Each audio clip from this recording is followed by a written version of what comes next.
Ngipin yang subhay pi baro sisien pat syakane ka channel ko jongi bat hakane ka video ngin pet yakane ka post ka barang sulat thmai po Meghalaya. Shopping in sedang yakane ka video sngobha subscribe yakane ka channel but turn on your new notification bell kanang bapinum do yaki videos ki bangi upload. Pila ruban follow yangi hapo ka Instagram kani ka Instagram account ka jongi.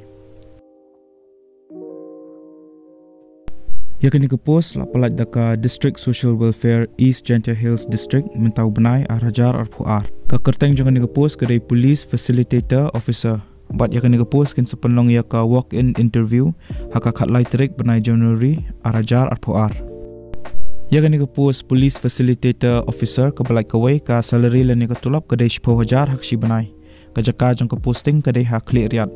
Ka age limit lani ka kerta ka bereduk kadai ka prasnam baka bahaduk kadai laipo arsnam ka educational qualification kalong kumne pila ade ban pendap yaka graduation yakani ka post dan kam yaka experience kumba license work experience haka NCC cadet lani NSS lani Bharat Scouts and Guides.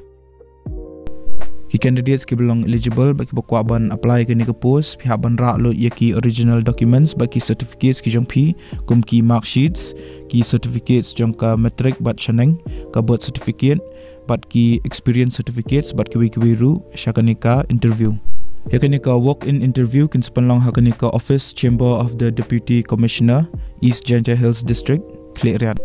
Yakani ka interview kin sepenlong haka khat lai terik benai January Arajar Arpuar kendai steng min step ki candidates kila day ban poi haka office haka por prashiteng min step lani syakata nomor ba ki haban le syaka registration ka official notification lani ka notice ngala ai po description jangan ka video ti phila ban download bat phila ban puli ka lada phika ban tip susu spang ki wiki details.